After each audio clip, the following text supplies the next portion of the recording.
बिस्मिल्लाहिर्रहमानिर्रहीम। अस्सलाम वालेकुम class 9। I hope all of you are fine और अपनी स्टडीज पर बहुत ज़्यादा फोकस कर रहे होंगे।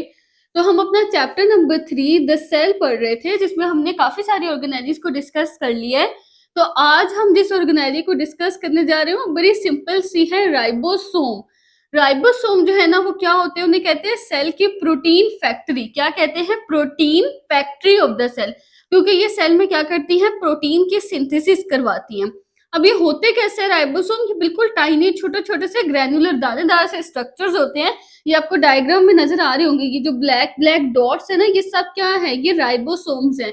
अच्छा, अब ये ना 2 जगहों पे पाए जाते हैं, या तो ये साइटोप्लाज्म के अंदर बिल्कुल फ्रीली इस तरह से पड़े होते हैं, फ्लोट कर रहे होते हैं, तैर रहे होते हैं, या फिर ये जो रफ एंडोप्लाज्मिक रेटिक्यूलम है ना, इसकी सरफेस के ऊपर अटैच्ड होते हैं।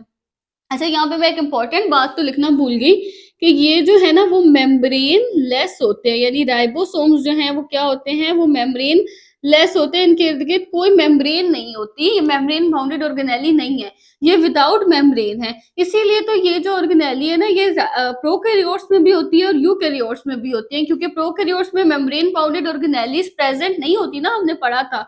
तो राइबोसोम के इर्द गिर्द तो मेम्ब्रेन नहीं है, तो ये मेम्ब्रेन लेस है, विदाउट मेम्ब्रेन है। तो ये प्रोकैरियोट्स में प्रेजेंट होती है। राइबोसोम्स बने किससे होते हैं? प्रोटीन से और राइबोसोमल आरएनए से। ये सब क्या होता है, ये भी हम जब बुक से रीड करेंगे ना तो हम इनको डिटेल से समझेंगे। और इसके अलावा ये ना इनके अंदर 2 सब यूनिट्स होते हैं, उनके हम डायग्राम भी देखेंगे, और इन 2 सब यूनिट्स का फंक्शन क्या होता है और ये किस तरह से आपस में कंबाइन करते हैं दोनों सब यूनिट्स, और फिर राइबोसोम अपना फंक्शन परफॉर्म करता है। यानी उसका राइबोसोम का फंक्शन क्या है? प्रोटीन की सिंथेसिस। क्योंकि राइबोसोम को क्या कहते हैं? Protein factory of the cell, क्योंकि ये सेल में प्रोटीन्स बनाता है। तो इसके हम इस चीज को भी देखेंगे कि लार्जर सब यूनिट और स्मॉलर सब यूनिट कैसे कंबाइन करते हैं और राइबोसोम किस तरह से अपना फंक्शन परफॉर्म करता है।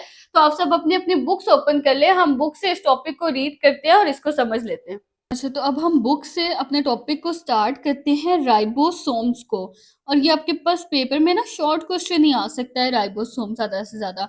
अच्छा, जो राइबोसोम है ना वो क्या होते हैं, इसको कहते हैं सेल की प्रोटीन फैक्ट्री। क्या कहते हैं? सेल की प्रोटीन फैक्ट्री। यानी कि राइबोसोम्स क्या बनाते हैं? सेल में प्रोटीन्स बनाते हैं। राइबोसोम्स क्या है? एक टाइनी, बिल्कुल छोटे छोटे से टाइनी ग्रैन्युलर, इस तरह छोटे छोटे से। ग्रैन्युलर क्या होता है? दानेदार। दानेदार स्ट्रक्चर्स है, बिल्कुल ऐसे जैसे छोटे छोटे से दाने पड़े हो ना कहीं पे, बिल्कुल छोटे छोटे से पार्टिकल्स पड़े हों, तो इस तरह से होते हैं राइबोसोम्स। और राइबोसोम जो है वो साइट है किस चीज की? प्रोटीन सिंथेसिस की। यानी कि राइबोसोम्स में क्या होते हैं? प्रोटीन सिंथेसाइज होते हैं। ये देखिए, ये जो हमारे पास सेल की डायग्राम है, इसके अंदर सेल के अंदर ये पड़े हैं, बिल्कुल ग्रेन्यूल्स पड़े हुए हैं छोटे छोटे से, ये होते हैं राइबोसोम्स। तो राइबोसोम्स जो है वो क्या है? बिल्कुल ग्रेन्युलर पार्टिकल्स हैं, ग्रेन्युलर स्ट्रक्चर्स हैं, टाइनी है, छोटे छोटे से हैं। और काम इनका क्या है? फंक्शन इनका क्या है कि प्रोटीन सिंथेसिस करते हैं, यानी प्रोटीन फैक्ट्री है। राइबोसोम साइटोप्लाज्म के अंदर फ्रीली फ्लोट करते हैं, यानी ये किसी भी जगह पे अटैच नहीं हुए हुए होते राइबोसोम।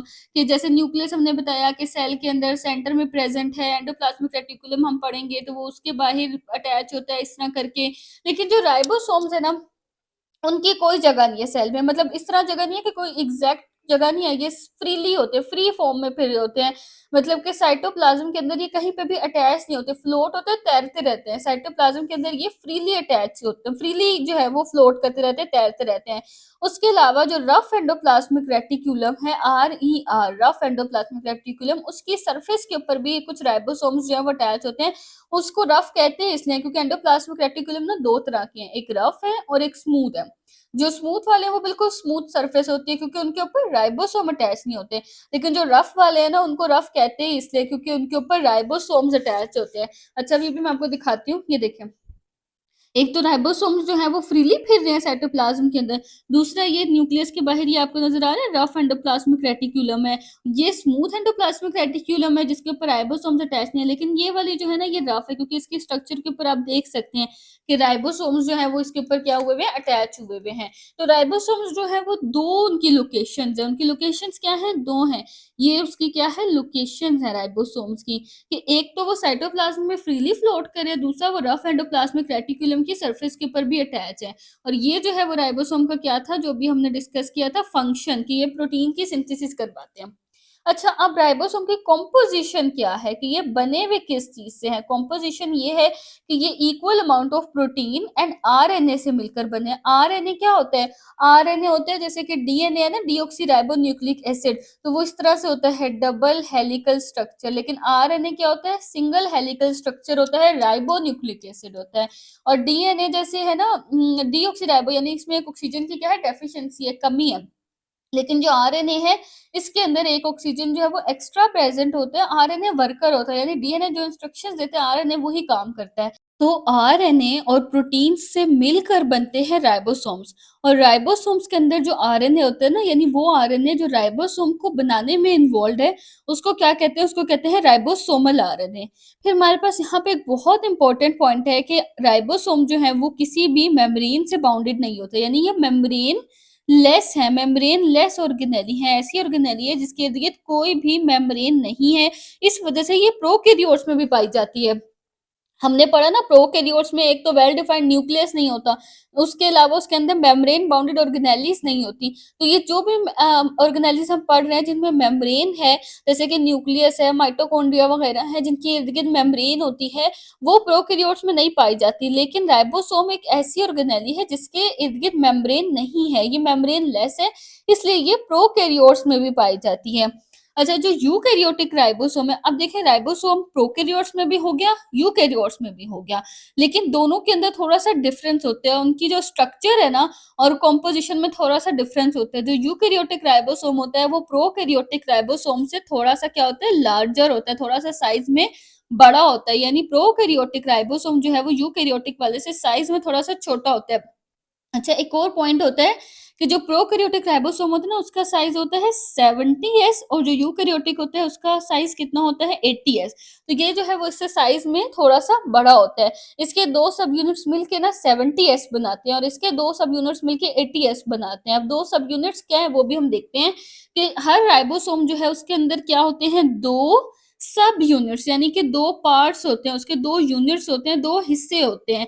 अच्छा, अब जो 2 सब यूनिट्स हैं उनमें से एक सब यूनिट लार्जर होता है, एक सब यूनिट स्मॉलर होता है, एक बड़ा होता है, एक छोटा होता है। अब ये जो दोनों लार्जर और स्मॉलर सब यूनिट्स है ना, ये अलग-अलग साइटोप्लाज़्म के अंदर फ्रीली रह रहे होते हैं, यानी लार्जर सब यूनिट अलग रहता है, स्मॉलर सब यूनिट जो है वो अलग रह रहा होता है। लेकिन जब सेल को ज़रूरत पड़ती है किस चीज़ की? प्रोटीन्स की। राइबोसोम क्या बनाते हैं? प्रोटीन्स बनाते हैं। तो जब सेल को ज़रूरत पड़ती है प्रोटीन्स की, राइबोसोम ने अब अपना काम करना है, तो उस टाइम पे फिर क्या होता है कि ये जो लार्जर और स्मॉलर सब यूनिट है, ये आपस में मिल जाते हैं, यानी कि कंबाइन हो जाते हैं, राइबोसोम का पूरा एक स्ट्रक्चर बना देते हैं, फंक्शनल राइबोसोम बना देते हैं, और वो राइबोसोम क्या करता है? प्रोटीन बनाता है। अब ये कैसे होता है?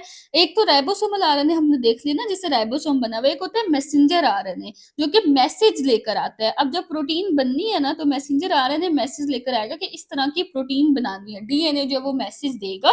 डीएनए हमने देखा ना, हेरिडिटरी मटेरियल है जो कि कैरेक्टरिस्टिक्स लेकर आता है सारी पेरेंट्स से ऑफस्प्रिंग में।